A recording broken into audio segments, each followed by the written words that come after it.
I yell to him to stop, but he doesn't listen. I yell to him to stop, but he doesn't listen.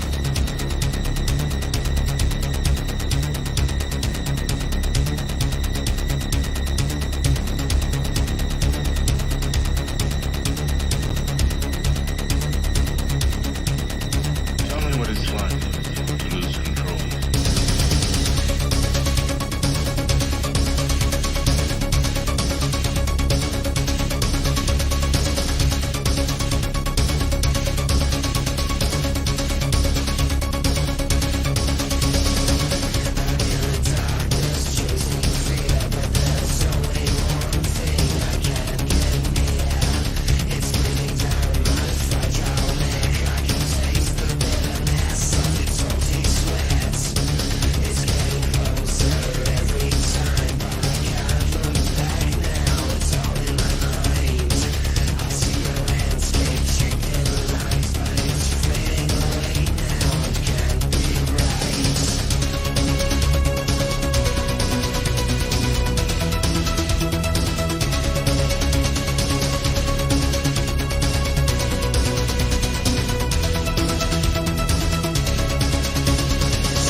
Well, hello everyone. That was Strap Me Down by the band Leather Strip.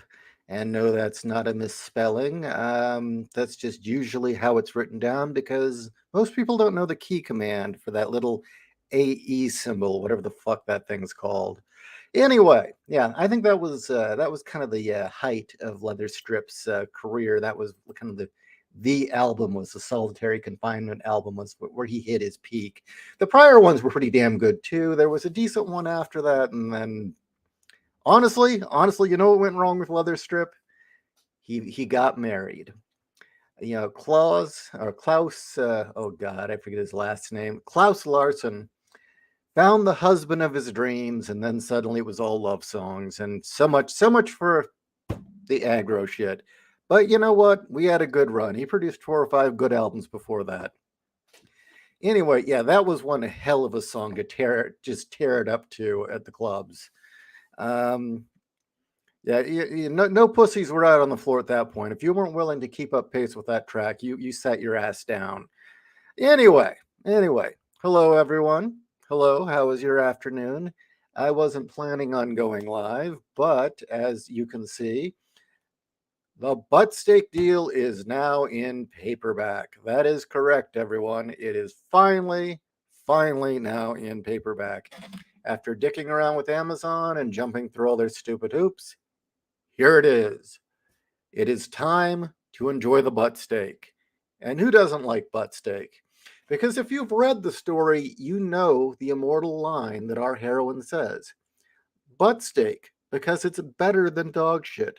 Because dog shit is bad and Buttsteak is good. And if you know the significance of that line, it's even funnier. But anyway, how are you all doing?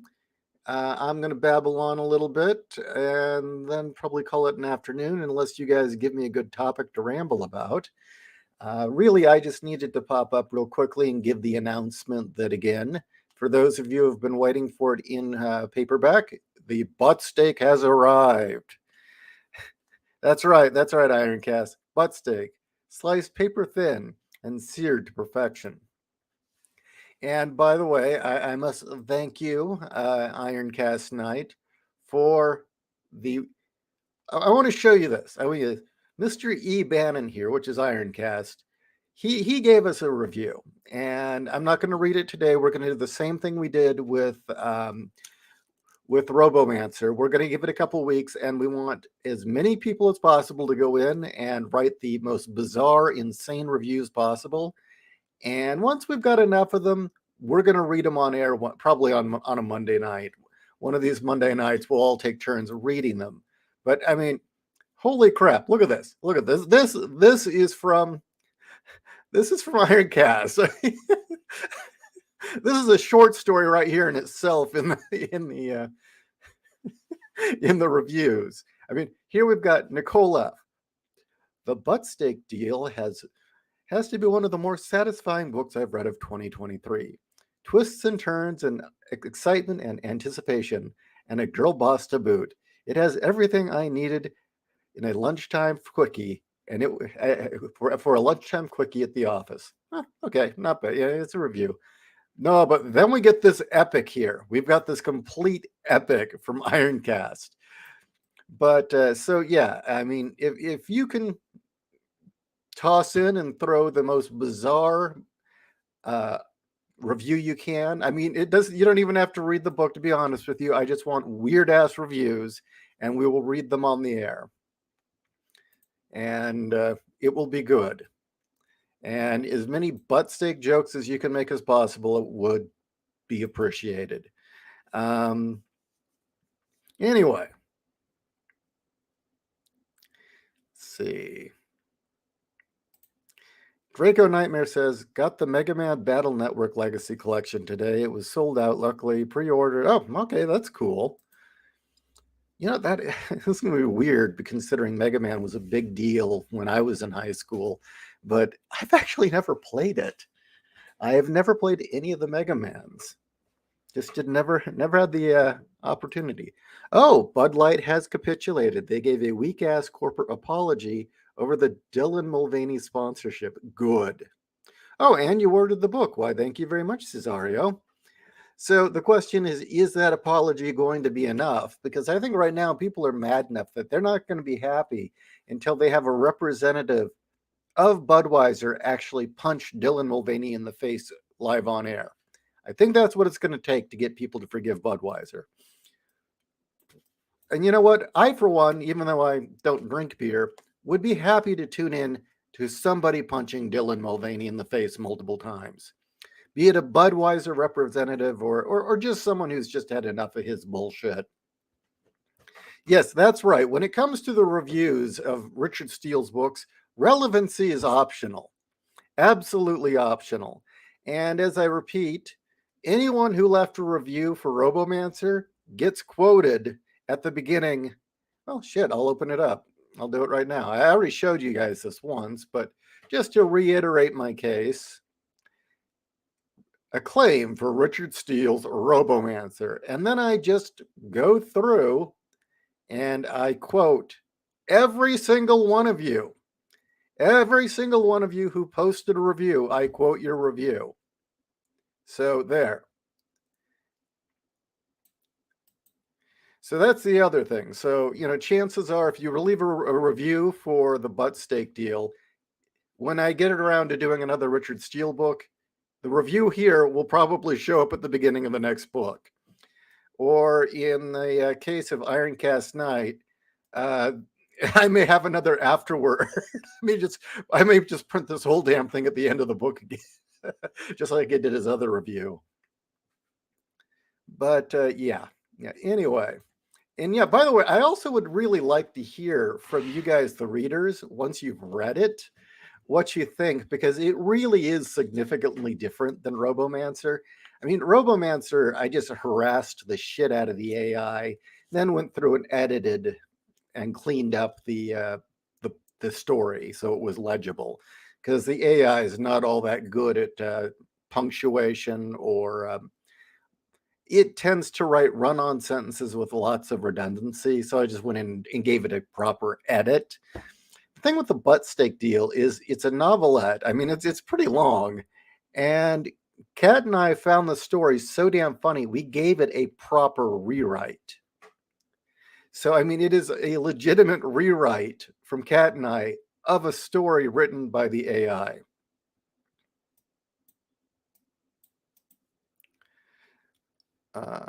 Okay.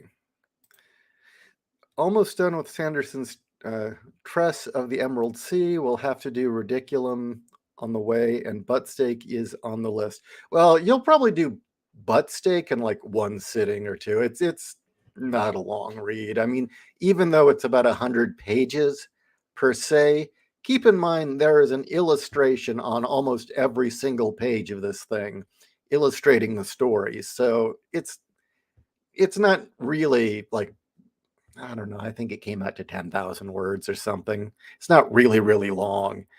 Um, and the benefit of Ridiculum is that they're all short stories for the most part. So, it's like you can sit down on your lunch break, read one, and then just come back to it later.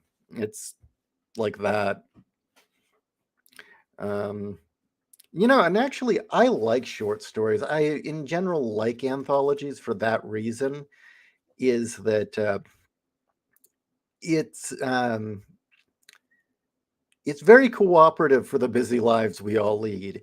You've got a story that you sit down, read in one or two sittings, and you have a full experience. And I don't know, there's something about a really good short story or a well-written novella. Often I find that a lot of novels, I know most people probably don't agree with this statement, I find a lot of novels dick around with shit that just isn't important or feel like filler.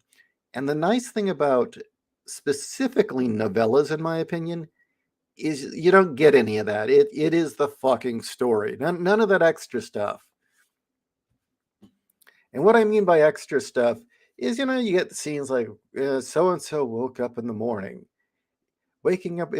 He always woke up this way, looking up at the ceiling. He turned to his alarm clock and slapped it. Unless that shit's important to the story, I don't really need to hear it.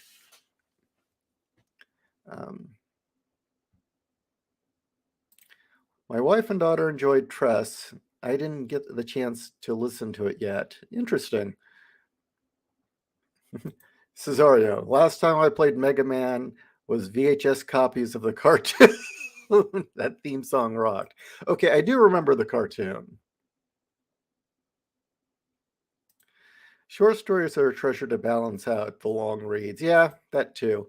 And the thing is again, so many of us lead such busy lives that it's kind of hard to set aside, 2, 3 hours just to read a Game of Thrones or something.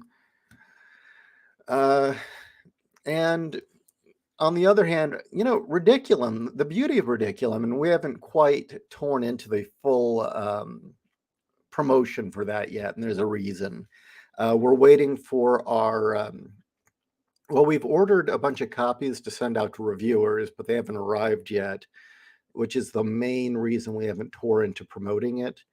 But we have big plans for the whole Immortal Classics series. We're very serious about the idea of taking all of these stories, or as I keep saying, the best pulp stories you've never heard of, and putting them in print and hopefully drawing attention to them.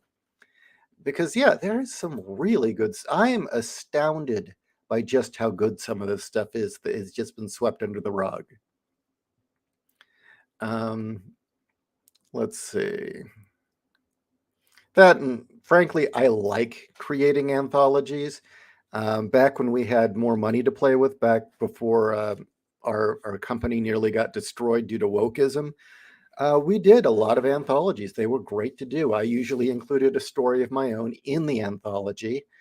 And there was kind of a thrill doing these because the plan was with Zero One is we would primarily do anthologies and my comics. And with the anthologies, the idea is to search out new talent, find people that were talented and up and comers or people we thought needed attention, put them in a book, and then get 2 or 3 big names to write an original story. So, the audience would go out and buy it because it's got a couple big names that they like with an original story, but then in turn would be exposed to new readers. And I felt that that was a really great way of, you know, influencing the culture, getting the right people noticed, and then everything blew up on our face as I've told the story many, many times. So you don't need to hear it again. Um, Short story book clubs would be nice for YouTube content. Um, what do you mean by that? Where I assign a short story for everyone to read and then we talk about it? I mean, that would be cool. And then we could bring one of you on to talk to us about that as the short story book club.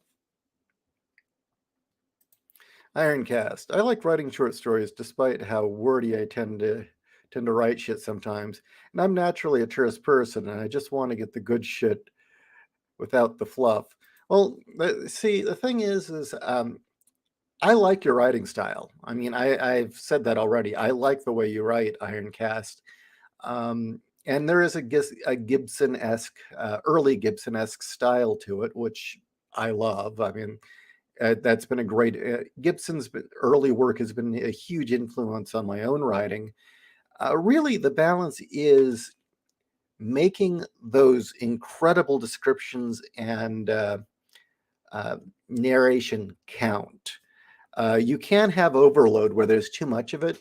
And I think what you're working on right now is finding that perfect balance of when to use the wordy descriptions and when not to.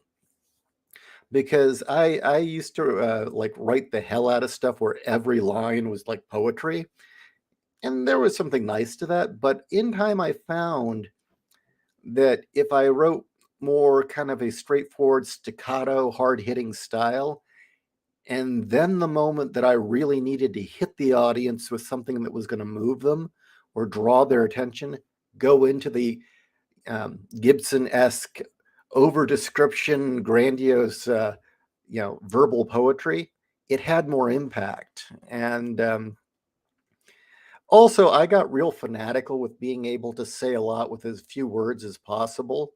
And that was mainly so I could fit even more description into a sentence without it being wordy. But no, you've got talent, Ironcast. Um, okay. I wrote a short story in my Star Warden series. Hopefully, Bane will publish it if I win their contest.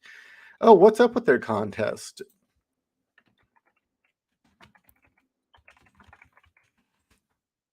Let's see. Bane Books, they have a monthly contest. Did not know about this. Hmm.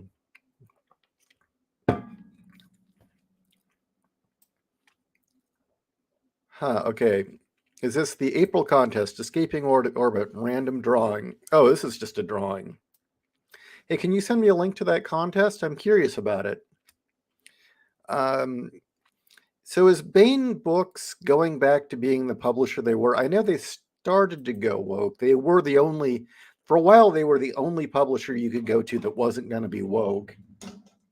And then they hired some people, and even they got kind of pussy. But they're still better than frickin' Tor. Uh,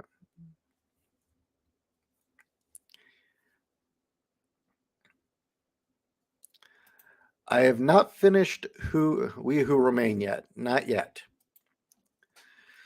But yes. So again, to repeat, for those of you who are interested, the Buttsteak deal is now in paperback for your order.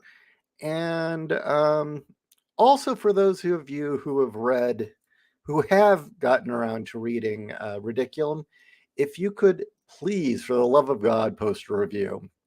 That would make such a difference.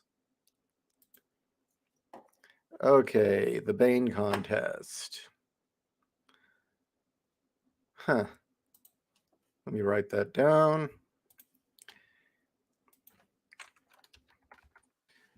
Okay. It's contest dash FAA. Okay, I'll give that a look. Of course, if it's no professionals allowed, I can't enter. So,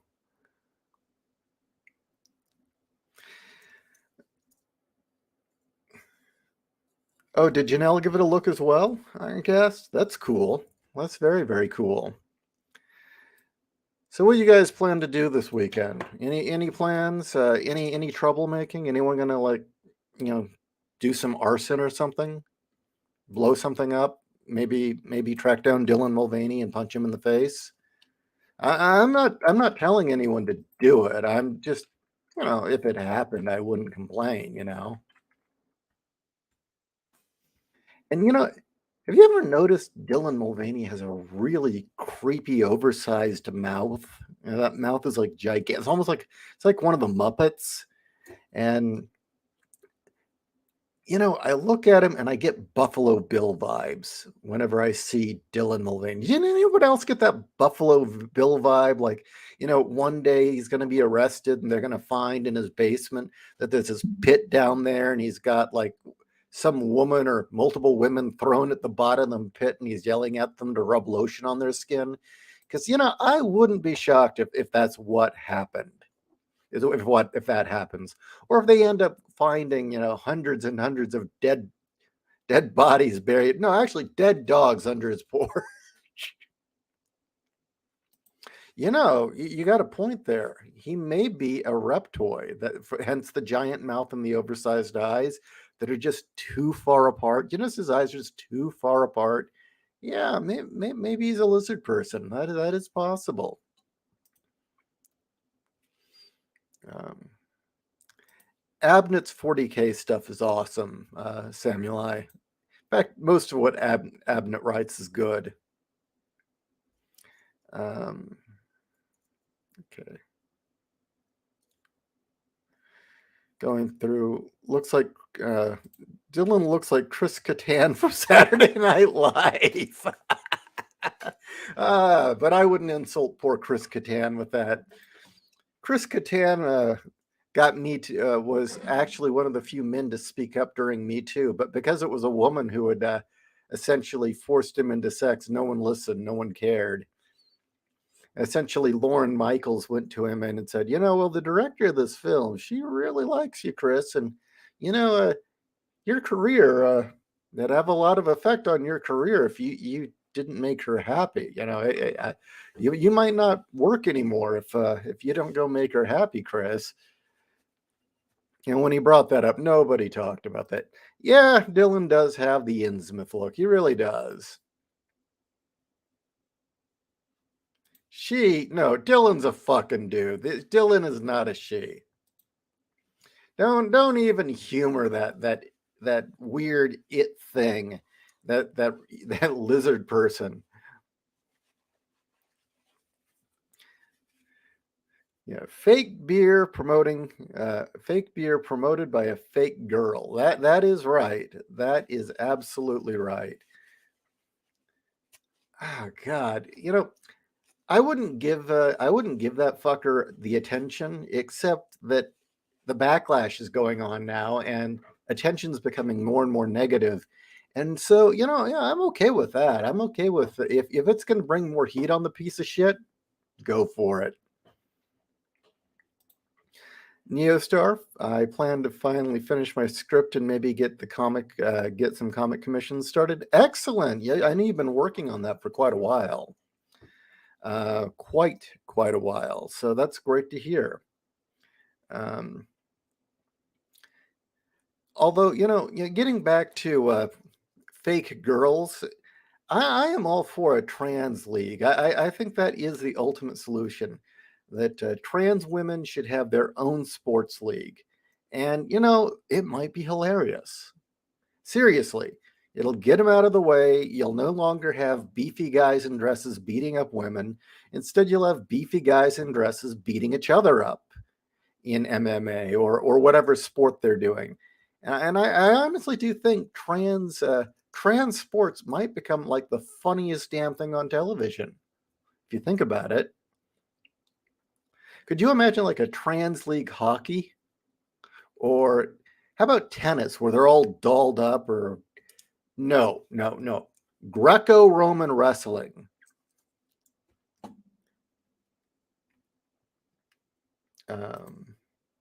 Oh, cool. Meeting with the family this Sunday. I wish I could get Taiwanese beer in the States. Best beer I ever had. Really? Very interesting. Did not know about that. All right. Well, I wanted to keep this brief. I just wanted to make the quick announcement that the paperback is available. So, unless any of you guys want to toss out there another topic for me to cover, or get me on some subject, I'm probably going to get back to work. But I just, again, important that I get the word out that for those of you who have been asking, it is now available. The Buttsteak is available in paper. Watched a video on the whole Mr. Beast situation. Well, what's the deal with Mr. Beast? I know that he basically found that he could get a lot of viewers if he gave money to people who needed it, which, frankly, if he's doing it for hits or he's doing it out of altruism, either way, fine. If someone in need is being helped out, who the fuck cares? The whole bit about one of his employees not being a tranny, I have no real knowledge about that. I couldn't really speak to that. All I know is that some regular on his show is a rainbow person. So I don't know what the controversy is. I don't know why anyone cares. But I am perfectly fine with there being a stigma rising around anyone in the Rainbow Club. I mean, I really, really, really feel bad for all, and I'll be specific here. I feel bad for all the gay men that I knew in the 80s and 90s who fought to be treated like normal people, and fought and took beatings and went to marches and parades when that wasn't a safe thing to do, to win the right to have marriage and to be treated like a normal person. And it's just terrible, and my heart goes out to them that these fucktard freaks have to ruin it for them. But I hate to say it, if there needs to be a stigma around rainbow people in order to protect kids from getting molested, You know what? Two guys living together in the closet versus kids being safe. You know what? I'm sorry, guys. Go back to the closet so that our kids can be safe. Um, if there's another solution, maybe if that that gay community of the 80s and 90s would rise up and fight this shit, maybe that would change it. Maybe that would help differentiate the gay community from the pedo perv community. But we're not seeing that. We are not seeing that in any large number. I mean, we've got, well, there we go. I can't think of anyone. The only person I can think of is Blair White, and Blair's a millennial, so that doesn't count. The Gen X men who all fought just to be treated like normal people, once they got marriage, they all got married and went on to retire and live their lives. But, guys, I know you fought all your lives for this and you just want to be happy, but you guys got to come back out and fight for your own rights again and fight to be treated as normal people, because the pedos and the freaks are ruining it for you. And no one, it's just like feminism. Men can only do so much to fight feminism. Really, the only solution to feminism's insanity is for sane women to nut up and actually do something about it. It's the same thing with the LGBT community. The only way to really fix it is for them to nut up and clean up their own fucking community. Otherwise, the regular people are going to say, enough, we've got to protect our kids, and it will end up going to baseball bats and gay bashings again. And I don't really want to see that happen. But again, you don't fuck with someone's children, and you don't defend people who want to fuck children. And you don't make excuses for perverts who want to stick their bizarre sex kinks out in public. Straight people holding hands and kissing is not exhibitionism. I hate it. I fucking hate it. When you hear the rainbow people always going on about, oh, well, the breeders and the straight people, oh, they go out and they hold hands and they kiss in public. Yeah, but do you see them walking around in leather and butt fucking in public? Do you see them grooming children? No, because normal people don't do that shit. Gays Against Groomers is standing up. So is Jeffree Star. Well, that's good to know. That is so that is a thing now. Good. Fucking good. Yep, I knew a few gays and lesbians put around the push for same-sex marriage, and they went toodles once they got the right. Well, and there's nothing wrong with that. Ideally, once a movement gets what it was asking for, it should disband. But no, it didn't. It didn't disband.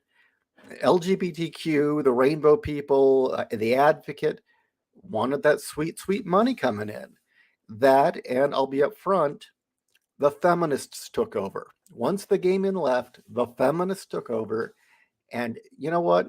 I'm glad that women are standing up to all these fake women. But guess what? Feminism created this problem.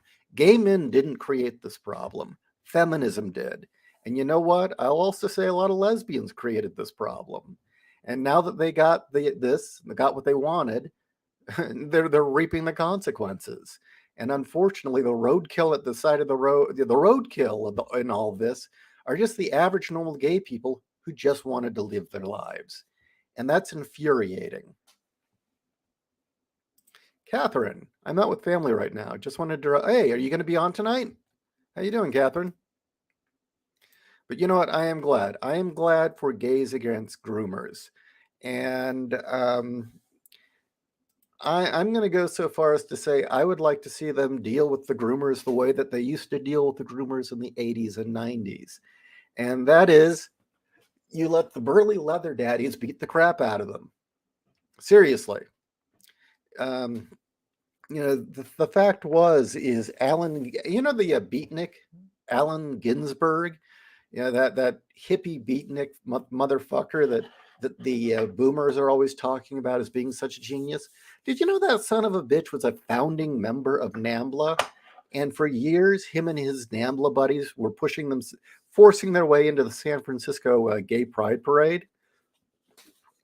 And ultimately, what got rid of that were the leather daddies kicked their asses. That was it. They kicked their fucking asses and made it clear, don't come back. And I think that's really what needs to be done with these groomers. Kick their fucking asses, guys. Let's get some of the gay community who remembers to get out there, put on their spiked bracelets and their leather daddy outfits and their stomping boots and kick the groomers out of the fucking community. Literally, put a boot in their ass.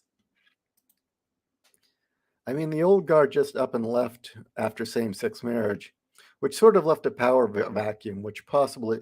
No, that's exactly what happened. It did leave a power vacuum, but really, again, the organizations should have disbanded. But certain individuals were making way too much money off of it. And then again, frankly, the lesbians and the feminists took over. And that was it. I have seen the best minds of my generation destroyed by pedos. Yeah, exactly. Based leather daddies. Huh. Never thought I'd say that. Yeah, you'd be shocked, actually. You'd be very, very shocked. And I think that's one of the reasons that the Democrats are so hell-bent on scaring the gay community away from conservatism, was because the moment gay marriage became legal, there was a huge contingent of gay men who said, you know what, I don't really agree with anything the Democrats have done except the gay marriage. And now that I've got that, fuck the Democrats. And they stopped voting Democrat. I mean, the thing was that a lot of people don't understand is, there's a stereotype of the sissy boy, the sissy lisping gay dude that came out of the 80s and 90s. But the thing people don't realize is the gays back then, and I'd even include the 1970s in this, is that those guys weren't necessarily wimps. It took courage to actually stand up and admit they were gay. It took legit courage to go out and go on a march where you're going to get your ass kicked, and you knew you're going to get your ass kicked. And a lot of these guys could fight, and yeah, leather daddies can fight. Don't get me wrong. I've seen them. In fact, they're into pain. Okay. I've seen some scary motherfucking leather daddies. Remember, I lived in San Francisco, and I'll go a step further. Being a pretty Asian boy, I had more than a few hit on me, and that's terrifying too. What hasn't feminism ruined? Well, that's a good question. But the thing that people miss is that back in the day, if you were actually going to be openly gay, you, to a degree, had to have courage. You had to have conviction. And a lot of them, they had to be able to fight because you were going to get into a fight. And also, a lot of these guys were overachievers, so they made money and they didn't really like Democrats anyway. Okay. On the Mr. Beast controversy, his friend Chris decided to transition and turn the streams he's a part of into his transgender. Oh, fuck that guy then. Chris put Mr. Beast into a tough spot. You know what? Mr. Beast needs to do what's right and cut that fucker off. Just cut, you're fired, dude. That's not what the point of the show is. The show isn't your personal journey. Go get your own channel. That's the right choice. Oh yeah, people wanting Black Ariel are going suicide watch over light-skinned native Hawaiian playing Lilo's sister, a dark-skinned Hawaiian. People of color can't play her race. Oh my God. Went to a gay club in the early 90s in NYC, and it was full of muscular men I wouldn't mess with. Exactly, George. The thing is, the reason I also know a bit about this is that there was some crossover, not a lot, but there was some crossover with the gay community and the goth industrial community. So you would see these, there was crossover. They'd be at the club sometimes. And yeah, there's that idea that gay men were sissies. No, no, that was a certain type of gay man. That was a bottom, and even those guys, you got to imagine, the guys who were sissies in public, even they had to take care of themselves because they were going to get their asses kicked. Daring to do that in public wasn't safe. Okay. Oh, I thought he was just okay. Well, you know what? I don't know a whole lot about Mr. Beast other than he was giving money away to people to fix blindness. And if he was doing it for clicks or if he was doing it because he's an altruist, I don't care. It was helping people. Fine. Good. I mean, it's money better spent than going to whatever the Young Turks spend their money on. Um, all right. Well, I've been on about a little longer than I expected. Um, Ishi's just reminiscing about his times in San Francisco Fleshpot. Yeah. Oh God. No, the thing is, I because I lived in San Francisco during the '90s, and I guess I was a pretty half Asian boy. I don't ever want to hear a woman bitch to me about, oh, you don't know what it's like to have people hit on you all the time or grope you. Fuck you, I do. Anyway, anyway. Once again, Buttsteak deal, now in paperback. Go buy it. Also, I encourage all of you to leave an insane bizarre review, and we will review. And once we will, in a couple weeks, we will read all the reviews left on one of these Monday nights. And again, yeah, relevancy is optional. The weirder, the better. So anyway, I've got to get some work done. So I will talk to you guys later.